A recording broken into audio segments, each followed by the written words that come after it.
Welcome to the 4 parks of Universal Orlando Resort. The entrance to a theme park is one of its most important elements. It is the bridge between the real world and the imagined one of the park. A good theme park entrance should quickly and effectively pull you into the story of the park, without asking for too much effort on your part. Arguably, it needs to be the simplest, hopefully the calmest, place within the park. It is here where you will pick up your map or open up your app and orient yourself in preparation for the thrilling day ahead. It's also where you will find guest services, lockers, and other useful conveniences. Then it is where you will end your day via a little shopping if the parks get their way. In conversations surrounding what people's favourite examples of these are, 2 typically come out on top: Disney's Main Street USA and port of entry at Universal's Islands of Adventure. Thanks to this, pressure has been on for Universal to make Epic Universe's entrance just as good. So let's explore what exactly makes these theme park entrances so great and whether or not it seems like Celestial Park can live up. Like with so many things, Walt Disney got it right first try when building Disneyland. And since 1955, Main Street USA has been the gold standard of theme park entrances. So much so that Disney have replicated it 3 times and changed it only slightly but kept the general concept alive twice. In fact, the idea of a street as the entrance to a park is pretty much Disney's go-to. And thanks to this, today we also have Buena Vista Street, Hollywood Boulevard, and World Premiere. Even those not so obviously street in theme keep much of this entrance structure alive. A street works so well because it's already a familiar concept. It allows all the necessities of an entrance previously mentioned to be neatly tucked away, whilst also offering an obvious path into the world of the park. It is the perfect gradual welcome into any theme, taking on a familiar structure but signalling a given theme and often time period via intricate details. Pessimistically referred to as shopping mall-like, these street designs are typically mostly made up of shops, but merchandise is an essential part of most people's theme park experiences, so I'd rather they be expertly themed than tagged on as an afterthought. Thanks to how well this design works, it's far from only Disney who opt to follow the Main Street model. The Hollywood-inspired street became the typical welcome into the movie studio theme park of the 90s and 2000s. Even a lot of amusement parks, think many Six Flags, Kings Island, Kings Dominion, and even Alton Towers, all replicate a similar street-like entrance. With Main Street being so perfect, it can feel like many parks just decide to go down this simple, real-world street route, as it is tried, tested, and therefore sure to be effective. So when it came time for Universal to finally attempt to truly claim their place as masters of building a themed park, wouldn't it be easiest for them to just take this same route? But a real-world appearing street was not what Islands of Adventure called for. No, it was a far-off, more explicitly fantasy-themed world required. And with this, Port of Entry was born. For a land that is home to a grand total of 0 rides, you'll be surprised by just how many fans have it as their favourite Islands of Adventure island. But if, like me, it sits at the top of your list too, it seems pretty easy to understand. One of the biggest reasons why is that it is a completely original concept, not tied to an IP, something increasingly rare and ever more adored by theme park fans. Following the Great Movie Park competition, Universal decided that for their second park in Orlando, they wanted to build something to rival Disney's most highly themed parks. Disney had already ignited the competition with their construction of MGM Studios in 1989, so why not come for their uniqueness as Disney had already done to Universal with its movie studio theme. With this, Islands of Adventure was completed in 1999. The construction of this park saw Universal building attractions and areas for the first time that weren't based on their own classic movies, and even some that were based on completely new ideas. Revolving around the theme of exploration, the park opened with 6 different themed islands. These were the licensed islands of Marvel Superhero Island, Toon Lagoon, and Zeus Landing. Then there was of course Jurassic Park, based on Universal's own hit movie. The other 2 islands found their theme in original ideas.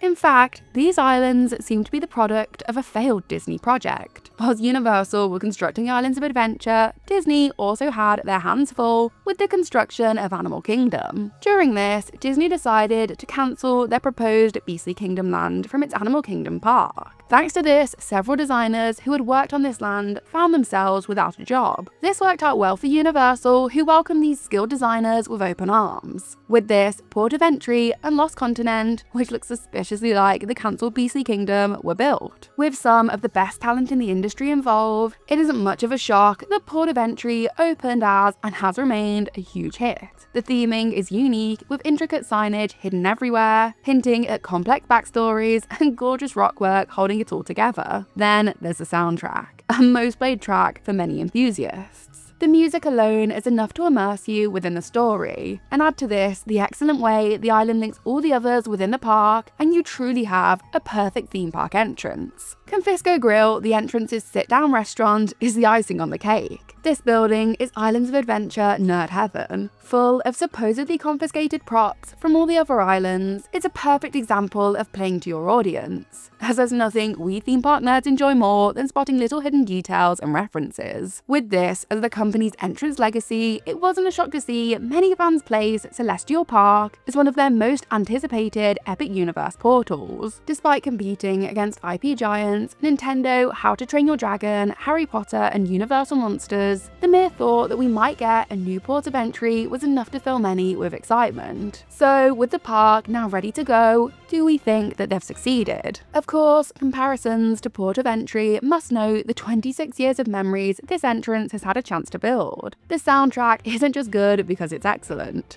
which it is also iconic because of just how much nostalgia it evokes for most. But keeping this in mind, let's take a look at Celestial Park. The Kronos, a large arch at the gates of the park, opens up the Epic Universe and invites you into Celestial Park. Within, the architecture is full of astronomical and mythological elements, referencing the land's storyline. This being that an inventor named Vincent Various was able to harness the power of the Kronos to open up portals to different worlds. Since then, the park is supposed to have been inhabited by Celestians, who are also able to harness the power of comets and ride them, something we can do too on Stardust Racers. Celestial Park is a rather large entrance area, more akin to Epcot or Animal Kingdoms, as it largely disregards the street and opts instead to be more like, well, a park. Unlike Port of Entry and most other theme park entrances, this area is large enough to house its very own attractions. The already mentioned Stardust Racers, a dual-launching racing coaster, and Constellation Carousel. Stardust Racers is a quality coaster, although there are some fair complaints to be had about its sparse queue and lack of large-scale theming pieces such as rockwork upon the coaster itself. Then, Constellation Carousel is an incredible new take on one of the most classic theme park attractions. With 7 different music tracks and 7 unique ride programs to match, this attraction is very impressive for what could have just been an afterthought flat ride. Then there's also Astronomica, a splash area for kids, and the Hemisphere stage, which showcases a variety of musical performers throughout the day. This is a wonderful entertainment offering, although it is a shame that the once planned roaming storytellers have been cut, as they would have been a great addition to the already excellent storytelling present within Celestial Park. Although maybe we'll see them come eventually. The land is home to a whopping 5 quick service eateries, many of which are more bars than food places, 4 snack stands, and 2 sit-down restaurants. The interior of both of these restaurants is absolutely stunning. The Atlantis restaurant looks like a fish tank from the outside, and inside is full of aquatic theming. Blue Dragon takes on multiple different themes within, from a Chinese street to an ancient temple. Even the quick services are stunning, Pizza Moon and the Oaken Star Tavern being 2 of my favourites. In fact, the Oaken Star Tavern has one of my favourite bits of theme park backstory I've seen in a while, that being that the tree it is housed in grew from the land struck by the comet featured within the Stardust Racers roller coaster. Then there are also many stores, and what is so great about these is just how well themed they are. These are not the white-walled stores of modern parks. These are Tokyo Disney Sea level stores, with excellent storytelling showcased throughout. I'm talking about a full storyline featuring a merchandisable bear, Captain Cacao, within the sweet store alone.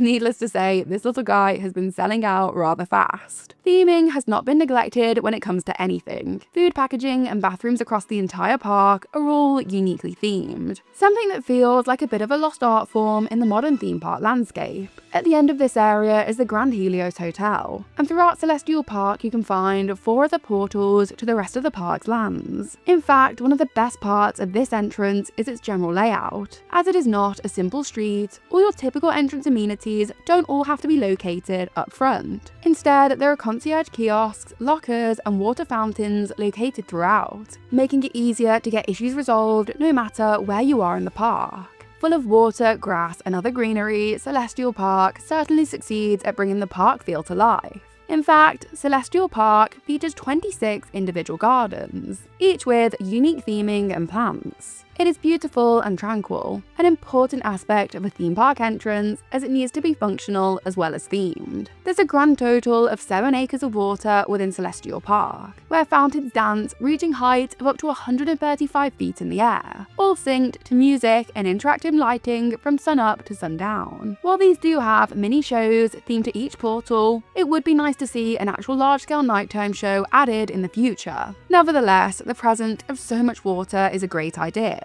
as it can help make a park feel a little bit cooler on those hot days, a very important feature for a park located in Orlando. At nighttime, Celestial Park completely transforms, as at dusk a mesmerizing ceremony unfolds, blending light and music in a symphonic display. This moment signifies the celestial handoff. Apollo, the sun god who governs the day's brilliance, entrusts the night to Luna, the moon deity who guides its gentle glow.